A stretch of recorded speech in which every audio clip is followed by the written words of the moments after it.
askujt nuk i është dhënë një mirësi më e madhe e më e gjonë se sabri. Shkajtë e vëllezër, nëse më në për shembull mirësi që Allah e ka njerëzve, këti i ka kështu të këti i ka kështu të këti i ka që ka që pasuri, këti i ka që ka smi, këti i ka që ka që fuqi. Më në, po të përgërë krejt të janë, po nuk jep dikujt diçka më e madhe se sabri, pse? Të ndërrodhë, vëllezër, e pru një shembull konkret. Sabri të ndërrodhë, në raport me begatit e tjera, adin që është? Ashtu kurse shporta që në te iman të frutet.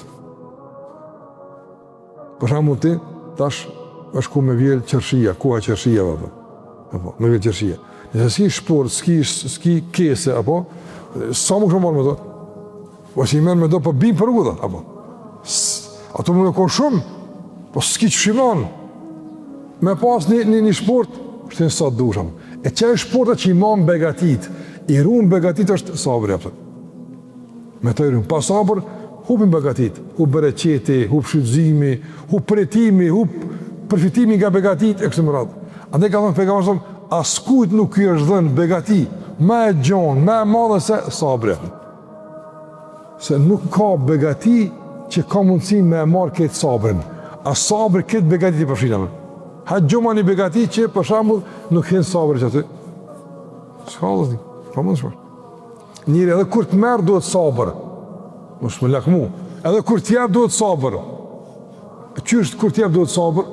Po për shambull, ka presionet brendshme, pa din që t'vynë ty, pa din që duhen ty, pa din që kështë, ka presionet mos me dhonë. Presionet të kooperacisë, dhe zvese shejtanit. Me i rezistu gjitha këtune presioneve dhe me dhonë duhet sabër. Sabër i frenan këto presione, ndërsa bujaria pasaj aktivizohet. Qështë funksionan ato? Andaj në basë e ka dhonë pejgamberi, askujt nuk i është dhënë mirësi me madhe se sabri. Andaj të ndërëzër, njëri duhet me e përru Allah në kërë Allah e për sabër. Nuk bën me kërku sprova, nuk bën me kërku të lasha. Mirë po, duhet me lutë Allah në gjellë që Allahu Azza wa Jall me në dhënë sabër. Jo për shkak të sprova, po me në dhënë sabër në razimin e obligimeve, në dhëtë sabër. Në dhëtë sabër në rrunga nga punë të këqia. Andaj, si kurse ka thonë Omer ibn Abdulazizi, një fjallë të madhe ka thonë dhe me te për përmbylli se është shumë rëndësishme dhe është nështë komenti më direkt, më i miri i këtij hadith që të e që kanë fundova.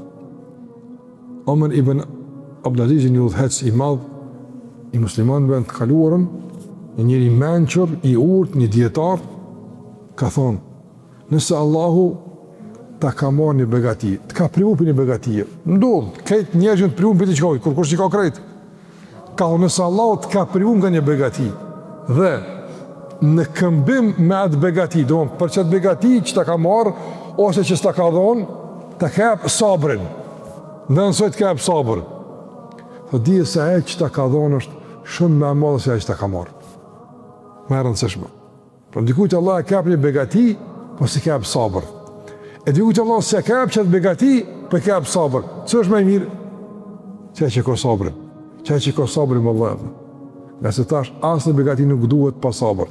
Për shkak se shkel kufi, shfrenohet, keq përdor, edhe veç bëhet ajo gazep për to, e bëhet për te mirim në dunja, e vuajtje e dinin ditë gjykimit. Në kjo është më rëndësi me kuptu të çështja e sabrit, se sa është i rëndësishëm dhe sa duhet me na shoqëruar në bazat të përditshme, ku ne në bazat të përditshme, sikur të thash, dalim, lëvizim, shfrytëzojmë kohën, jetën tonë, edhe në fund pyetemi sa thu vallë, fituam apo humbëm? Cili është epilogu përfundimtari i jetës tonë, i kohës tonë, fituam apo humbëm? Një nga përcaktuesit kryesor të këtij epilogu, a fituam apo humbëm, mos harroni është sabri. Sa ka qenë sabër, sa ka qenë sabërli i durueshëm, çaq edhe do të përcaktohet edhe pastaj mundësia e shpëtimit apo edhe kundërt Allah na ruajt.